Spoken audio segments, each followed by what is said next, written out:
it. Tell me about it. If I wasn't a boxing guy and I didn't know anything about this fight, why would I watch this fight? Well, you're going to see something probably special happen. Arthur Beterbiev, 20-0, 20 knockouts. Dimitri Bivol beat Canelo. But Dimitri Bivol is the younger guy who's actually favored to win the fight, I think in part because he beat Canelo. Um, and Arthur Beterbiev's 39 years old and has some injuries. Had to pull out of this fight originally in June because of an injury.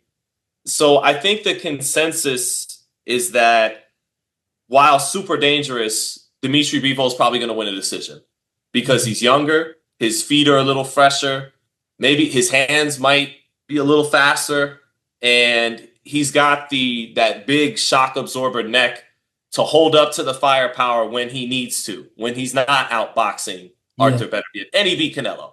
so he's probably going to win. But I got Beterbiev, Sean. I got Beterbiev in this fight. Ooh. I do. I think. Got my attention. I think we see the difference between excellent, superb, really, really, really good in Dimitri Bivol and that special, that X factor from Artur Beterbiev. And I think that, Beterbiev's craft might be a little overlooked. I actually don't think it's that overlooked. I think if anybody has an opinion on this fight, you already really know boxing. If you know these two and you're tuned into this, I think people know Beterbiev's more than just a puncher, but they expect that youth, that jab, the feet of Bivol to just be a step ahead and to counter this guy coming in. But I really broke down. I always break down tape for our fights, but this one, these big ones, I really sink my teeth into it to another level. And I noticed some things about Bivol. He has if you get past his first or second layer of defense, which is the positioning with his feet, the lead foot and the lead hand feints, and then the high guard, the quick twitchy high guard, and the in and out movement. But it's very, as my boy Brendan Taylor said, he used the right words to describe it for me. He's very north and south. Yeah, so he's I'm sorry, but Yeah. he's one step back or two steps back, and then he goes to the high guard, right? Yes.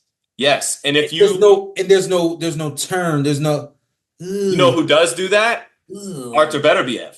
ooh. Arthur Beterbiev goes east and west. Arthur Beterbiev goes left and right. Mm-hmm. And Arthur Beterbiev has a double jab, a punishing double jab that hurts, by the way. Doesn't Boom, just boom. Yeah. don't that he can follow Bivol out the back door with that double jab.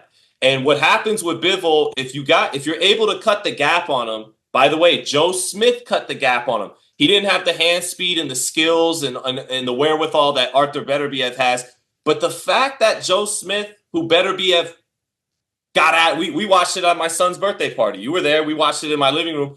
Yep. He disposed of Joe Smith in 2 or 3 rounds, dropped him several times. Joe Smith, now I know styles make fights. You can't just look at one fight and take one common opponent. And Joe was nervous too.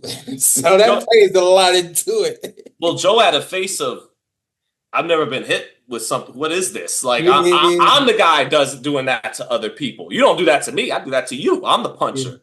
yeah. And, but he was able to close the gap. Anyways, Bivol, if you get past that first or second layer we were just talking about, his answer then is to let his hands go. Mm-hmm. Because you get past that first and second layer, he's not moving the upper body. He's not turning you that much. He needs to go back a couple steps before he makes his pivot. He does, and whereas Beterbiev can take a step out or a half step out and turn you a little bit into his combinations, into his punches. So if he tries to just let his hands go, once Beterbiev with that double jab cuts that distance, Beterbiev's like, it's on. You open up, I open up. Yeah. And I'm going to get you. Yeah. And Bivol, the one punch he's been hit with, like his last fight against Malik Zanad and against Joe Smith back in the day, he gets hit with the right hand. And that's Beterbiev's best punch. He's not one of these punchers that needs to wing the left hook, load up on the uppercut. He wants to get you with the brick hand. He wants to get you with this. And he can throw it straight. He could throw it off the double jab. He could loop it to where you don't see it coming. And what's special about his power, Sean, he could be up on you like this and hit you with little arm punches, and Hmm. they hurt. They're concussive blows. He doesn't Hmm. even need to get full leverage on his punches. I mean, like anybody else, he punches harder if he gets that leverage. Yeah. He also shows that he could hit hard on the back foot a little bit. So if Bivol is like, you know what, I don't want to keep going back because this guy's following me out the back door. He's getting me to the ropes, and I can't be on the ropes in this fight. Canelo got him to the ropes early in the rounds, and Canelo don't got the feet that Beterbiev has. He doesn't have the active jab. He's got way better head movement than Arthur Beterbiev. Anyways, I just think I think Beterbiev has the tools to make something special happen.